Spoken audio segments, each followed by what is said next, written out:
यूं तो उम्मीदवार 9 रह गए हैं मैदान में, लेकिन 3 ही उम्मीदवारों पर लोगों की बहस हो गई, क्योंकि 2 नेशनल पार्टी है, एक आपकी फिरका परस्त जमात जिसे लोग कहते हैं, एक महाज वो है जो लोग अपने आप को सेकुलर कहते हैं। कितने सेकुलर हैं वो, दुनिया उसे देख चुकी है।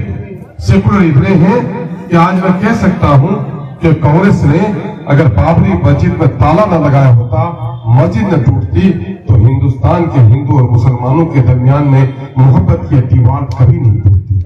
अगर इसने कितने शुरुआत की है, उसने शुरुआत की है। हम गुजरात के गम को और बिल्किस की चीख को हम कभी फरामोश नहीं कर सकते, लेकिन क्या मुरादाबाद के ईदगाह में जो मुसलमानों की गर्दनें काटी गई कांग्रेस के जमाने में, जो भागलपुर में कांग्रेस की हुकूमत में हमारे लोगों को गोभी के खेतों में सुलाकर उसके सीने में गोभी की खेती की गई, क्या उसे हम कभी फरामोश कर सकते हैं? कभी फरामोश नहीं कर सकते। मेरे भाइयों, आज आपको मुहासबा करना है। हम इमाम चुनने जा रहे हैं।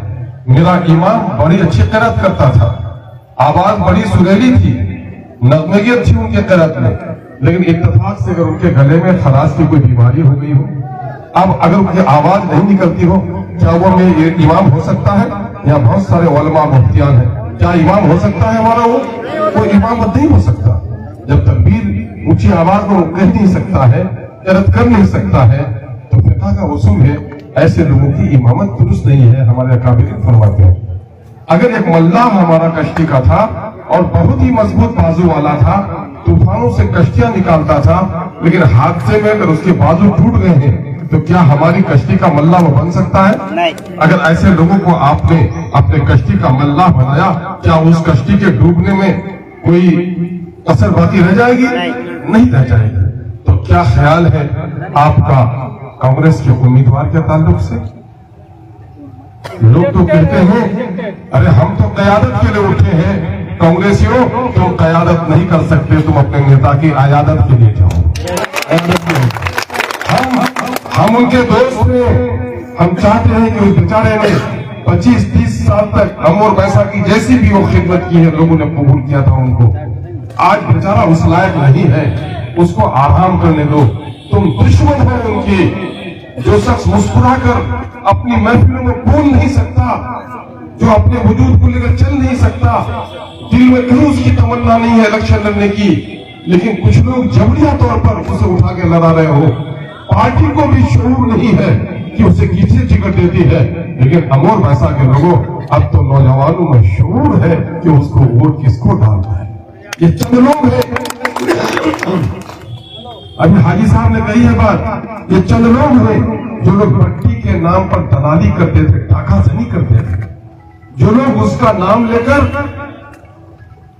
गांव में चौधराहट करते थे। एमएलए साहब से मेरी जान पहचान, मैं केस में फंसा दूंगा।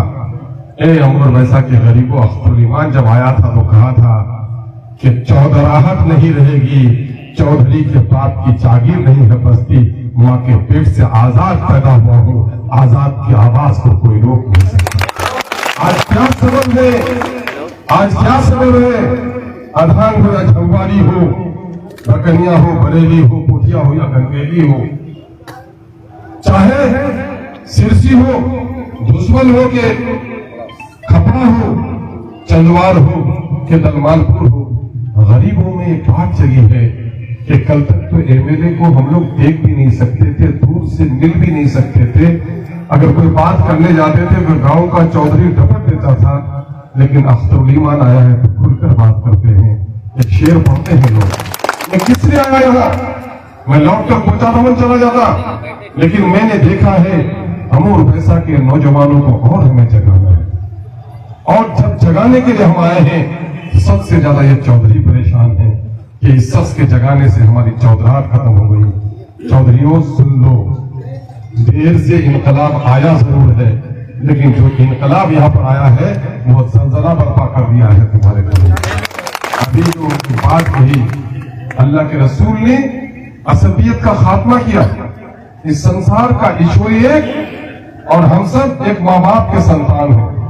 आज यहाँ पर राजेंद्र यादव भी हैं और आज यहाँ पर बिना कर्मकार भी है। ये किस बात की अलामत है? ये इस बात की अलामत है कि अख्तरुल ईमान हिंदू और मुसलमानों की तफरीक नहीं करता, अख्तरुल ईमान मानवता और इंसानियत का पैगाम लेकर आता है। मेरे आने से पहले मेरे गैर मुस्लिम भाइयों को कहा गया बड़ा टंटन मुसलमान है, हिंदू को खदेड़ेगा। है कोई माई का लाल, है कोई माई का लाल बिना मेरे साथ बात कर खाए या रामू ऋषिदेव बैठ कर खाए। अख्तरुल ईमान तो कहता है तुम मेरे भाई हो, खुदा की कसम क्यों नहीं पहचानते, मैं पहचानता हूँ कि तुम्हारे रगों में जो खून है उसी हवा और आदम का है जिसकी हम औलाद है। मेरे भाइयों, हम तो इस दीवार को मिटाने के लिए आए, इसलिए भाइयों आपको घबराने की जरूरत नहीं है। प्यारे आका सल्लल्लाहु अलैहि वसल्लम की हदीस मुबारक है, यहाँ हमारे कई आलिम दीन हैं, मुफ्ती नईमुद्दीन साहब हैं, मौलाना फकीर साहब हैं, मौलाना शाहजहां साहब हैं, मौलाना असहाबुद्दीन साहब मुफ्ती साहब हैं। यहाँ पर ये सारे लोग की मौजूदगी में मैं गुफ्तगू करता हूँ। प्यारे आका ने क्या सबक पढ़ाया? अल्लाह के रसूल ने कहा जिसका मफहूम है मदद करो अपने भाई की, चाहे जालिम हो या मजलूम। मफहूम समझाया हमारे आलिमों ने कि या भाई हम तो मजलूम का आंसू पूछेंगे, जख्मी होगा तो उसके जख्म पे मरहम लगाएंगे, लेकिन जालिम की क्या बात करेंगे? ताकि जालिम जिस हाथ से जुल्म कर रहा है उस बाजू को मोड़ो दो ताकि जुल्म से बाज आ जाए और कल जहन्नम से बच जाए। मेरे भाइयों, आपसे भी मैं कहता हूं, आपके लिए भी मौका आया है कि मेरी भी मदद कीजिए। भाई जनाबे अब्दुल जलील मस्तान साहब की भी मदद कीजिए और सियासत की कुर्सी के खातिर गुमराह होने वाले भाई सवा जफर साहब की भी मदद कीजिए। भाई जनाबे अब्दुल जलील साहब की मदद इसलिए कीजिए कि जिस बोझ को उठा के ले जा रहे हो, जिस बोझ को उठाने के लिए आए हो, उस बोझ के उठाने की सकत नहीं है।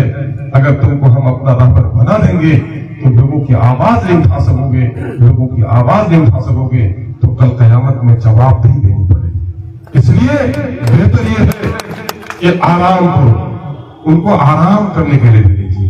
ये मदद है कि नहीं? उसके लिए क्या करना होगा? आराम। उनके जो चंद लोग हैं, कल हम एक जगह गुफ्तगू कर रहे थे कि बुरा लड़वानी चाचे वह चौधरी नामक जबरदस्ती चारी दे उठा तो एक तो आदमी झगड़ गया आप लोगों से। मैंने कहा भाई आपके बारे में तो हम कुछ नहीं बोलते भाई, ऐसा नहीं बोलना, आप अपना वोट मांगिए। भाई हम अपना तो वोट मांगेंगे, लेकिन जो पहले वोट लिया है उस बेचारे की भी तो हुकूमत करनी है ना। तो छोड़ के रानी वतीन का चिड़ लगे उनको। मैं कह रहा हूं कि आज ईमानदारी से बोलिए, दिल पर हाथ रखकर, मस्तान साहब किसी महफिल में गुफ्तगू करने के लायक है नहीं। उस बेचारे की तबीयत में कभी देखा कि इलेक्शन लड़ेंगे ही हम, कहीं बयान है उनको? ये जबर कर रहे हैं। मुझे तो अंदेशा है कि मस्तान साहब से लोग खिलवाड़ न करें, मुझे अंदेशा है कि खिलवाड़ न करें। इस वक्त उनका हिफाजत होनी चाहिए। लोग उनका जज्बाती तो इस्तेमाल करना चाह रहे हैं उनके नाम पर, उसको आराम की जरूरत है।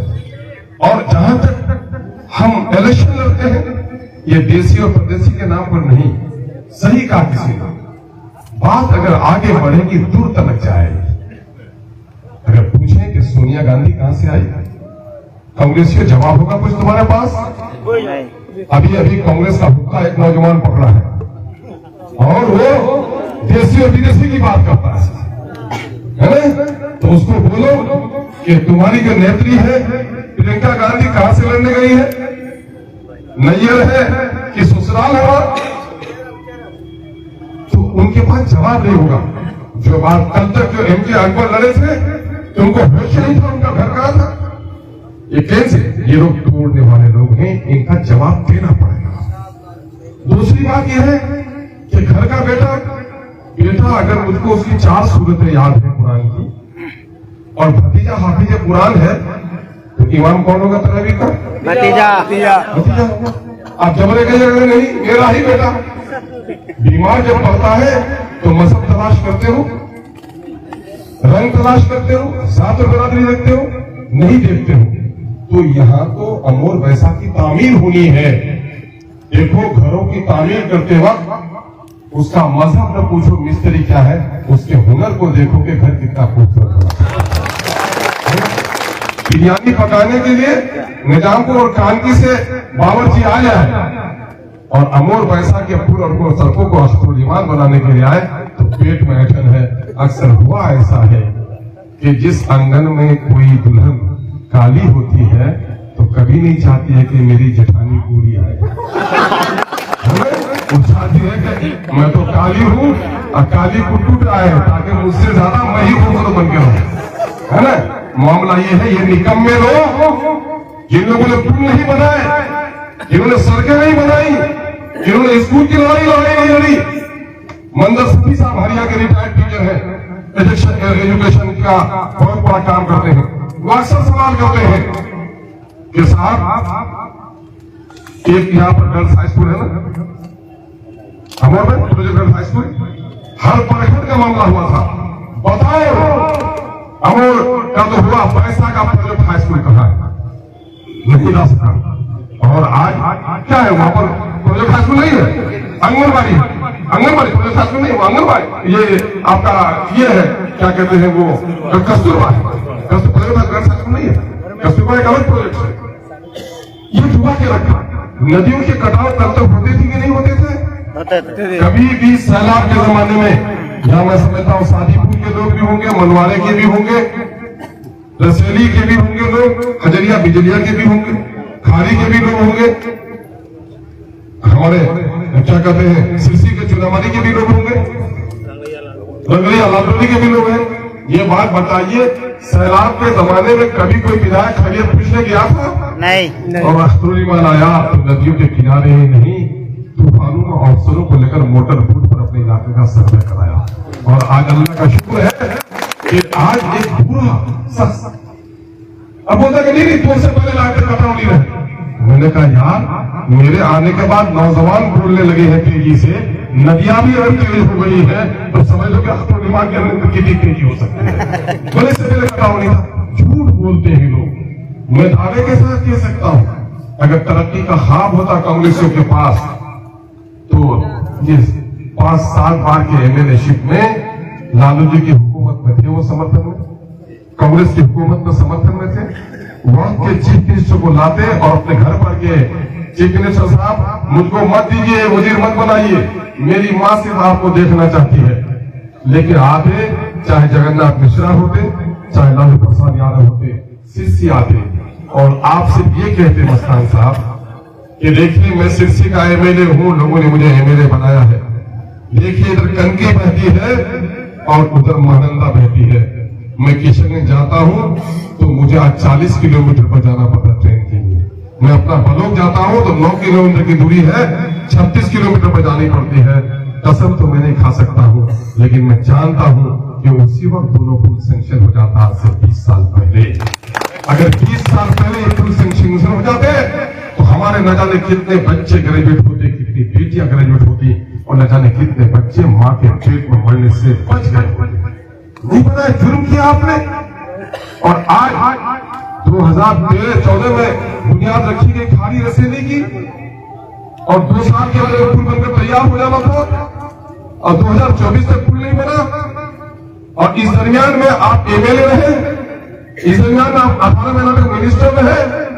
मिनिस्टर बनकर सरकार बनाएंगे, सरकार बनाने के लिए अगर कुछ काम जरूरी है तो बताइए मिनिस्टर बनाकर कौन सा काम आपने किया? बताइए क्या मस्तान साहब मिनिस्टर बनने फला काम करे मिले? तो फिर ऐसे सरकारों के बनाने से क्या फायदा जब आवाम का काम नहीं होता है। मिनिस्टर बनकर मिनिस्टर सबका तो फायदा हुआ होगा, लेकिन अमोर वैसा के आवाम का कोई फायदा नहीं हो सका। पुल लटक रहा था, मैंने मेरी सतुल अवैसी को उतारा पुल पर, रसोई लगे, खाली लगे। लोग कहते थे कि नेताजी को लाके बस्ती बस्ती घुमाना सोलीमान। मेरे ससुर अवैसी जहां गए, नेशनल मीडिया चैनल्स ने उसको कवर किया और नतीजा ये हुआ कि सरकार पर दबाव बढ़ी। ये अल्लाह की करम फरमाई है कि मेरे ससुर जहां जहां गए, ये तो दोनों अधूरे पुल थे मुकम्मल हो रहे हैं। खड़खड़ी में भी गए, चौपट हुए और तुम कांग्रेसी हो गए।